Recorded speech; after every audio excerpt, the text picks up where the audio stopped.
తోటమాలి యొక్క కృషి, దాని కొరకు చేసిన సేవ, దానికి నీరు కట్టిన విధానము, దానికి ఇంకేదేదో సేద్యపరిచిన విధానము అది గుర్తించలేదు.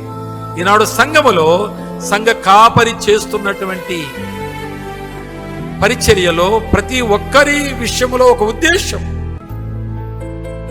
హెబ్రీ పత్రికలో 13:17 ఒక మాట ఉంటుంది, నీ పైన నాయకులుగా ఉన్నవారు నీ గురించి దేవునికి లెక్క అప్పగించవాలని నీ ఆత్మలు కాయుచున్నారు. So we are accountable to God. One day we stand before the judgement seat.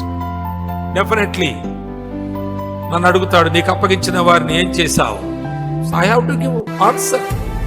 Accountability is there. మనందరికీ ఉంది, లెక్క అప్పగించవలసిన జవాబుదారీతనం ఉంది. కనుక నీవు జవాబుదారీతనము నువ్వేమి కలిగి ఉన్నావు? ఆయన ఎంత చేశాడో గుర్తించావా? ఎన్ని ప్రసంగాలు విన్నావు?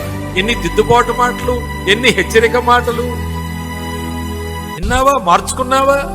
ఏలు పెట్టి చూపితే నన్ను చూపించాడంట, ఏదో రంగు సీర చెప్తే నా సీర చెప్పాడంట, లేకపోతే ఏదన్నా ఒక విషయం ఎగ్జాంపుల్ చెప్తే అది నా ఎగ్జాంపుల్ ఎవరు చెప్పారో పాస్టర్ గారు కంటే. ఏంటి, ఎందుకు రావాలన్నప్పుడు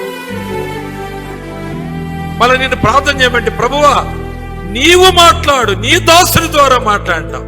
తీరా దాసుడు మాట్లాడితే నా గురించే మాట్లాడేంటావు. నువ్వు చేసిన ప్రార్థనే దాసుడు మాట్లాడమని, దేవుణ్ణి మాట్లాడమని.